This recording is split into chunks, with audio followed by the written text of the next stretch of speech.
윤석열 대통령 당선인이 대구에서 박근혜 전 대통령을 예방해 인간적으로 미안한 마음을 전하면서 다음 달 10일 취임식에 공식 초청했습니다.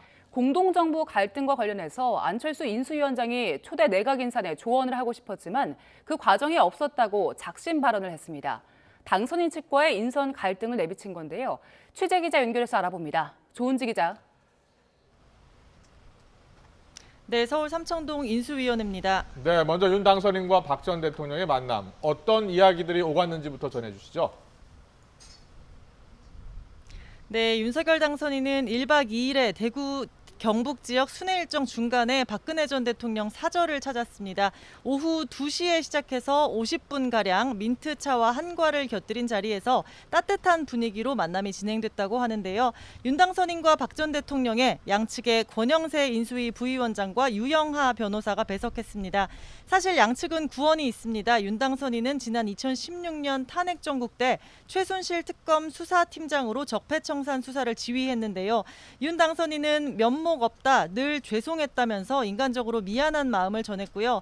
건강을 유지하도록 통원 치료 등의 불편함이 없도록 예우하겠다고도 말했다고 합니다. 박 전 대통령은 특별한 언급 없이 담담히 들었다고 유영하 변호사는 설명했습니다. 윤 당선인은 다음 달 10일 대통령 취임식에 공식 초청했고요. 박 전 대통령도 가능하면 참석하도록 노력하겠다고 화답했습니다. 만남 이후 윤 당선인의 말 직접 들어보시죠. 대통령님의 건강에 대해서 좀 얘기를 했고요. 그리고 하여튼 이 아무래도 그 지나간 과거가 있지 않습니까? 어떤 제 인간적인 안타까움과 또 마음속으로 갖고 있는 제 또 미안한 마음 그런 것도 말씀드렸고, 하여튼 그 대통령님 이렇게 지금 살고 계시는 그런 생활 뭐 이런 거 불편하신 점이 없는지 거기에 대해서 얘기를 좀 나눴습니다. 네, 윤석열 당선인은 앞서 오늘 낮에는 대구 서문시장을 찾았습니다. 대선 전날에 이어 세 번째 방문인데 특유의 어퍼컷 세레머니도 빠뜨리지 않았습니다. 윤석열 당선인은 중산층과 자영업자를 어떻게 중산층으로 튼튼하게 만들어 우리 경제 허리가 되도록 할지가 정부 정책의 궁극적인 목표라고 말했습니다. 네, 그런가 하면 윤석열 당선인 내각의 추가 인선을 두고 돌발 변수가 생겼습니다. 안철수계와 갈등이 불거졌다고요? 네, 안철수 인수위원장의 최측근이자 윤석열 안철수 단일화의 주역 국민의당 이태규 의원이 어제 돌연 인수위원직을 사퇴하면서 안철수계의 인사 갈등이 폭발했다 이런 평가가 잇따랐는데요. 안철수 위원장은 어제 이태규 의원 사퇴를 설득하고 만류한 것으로 전해졌는데 오늘 낮 취재진과 만나서는 본인 추천 인사가 내각에 반영되지 않았다는 취지의 작심 발언을 했습니다. 인선 과정에 조언하고 싶었지만 그런 과정이 없었다고 불편한 심기도 드러냈는데 역시 직접 들어보시죠. 청사진을 제대로 실행에 옮길 만한 능력 있는 분들을 또 추천도 해드렸습니다. 그렇지만 그 인사는 당선인의 목 아니겠습니까? 인선 과정에서 특히 제가 전문성이 있는 분야에 대해서는 조언을 드리고 싶었습니다만 그런 과정은 없었습니다.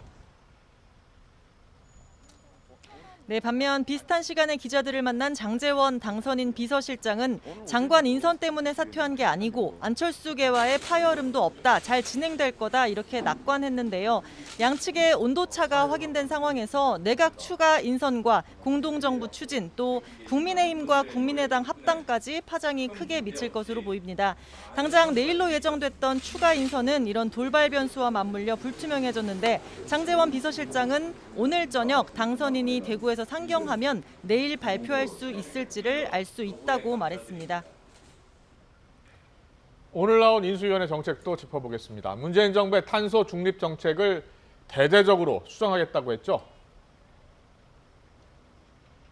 네, 어제 문재인 대통령이 탄소 중립 정책 유지 필요성을 언급한 만큼 인수위와 긴장 수위가 좀 높아질 것 같습니다. 인수위는 현재 정부 정책으로도 온실가스 배출량이 줄지 않는 데다가 계속 추진한다면 전기요금이 연 4%에서 6%가량 상승하고 2050년에는 5배 이상 오른다고 전망했습니다. 원희룡 인수위 기획위원장은 윤석열 정부는 정직하고 현실성 있는 계획을 다시 세워야 한다는 잠정 결론을 내렸다고 말했습니다. 인수위는 또 지난달 있었던 감사원의 업무 보고 내용도 추가로 공개했습니다. 감사원은 시민단체의 공급 유용이나 회계 부정에 대해 모니터링을 실시하고 재외공간 등 고질적인 감사 사각지대를 없애기 위한 전담부서 실설 방안을 제시했습니다. 앞서 윤석열 당선인은 대선 후보 시절 시민단체 불법이익 전액 환수 공약과 함께 시민단체 부정이 확인되면 국세청이 의무적으로 3년간 개별 검증하는 이른바 윤미향 방지법을 약속했습니다. 지금까지 서울 삼청동에서 YTN 조은지입니다.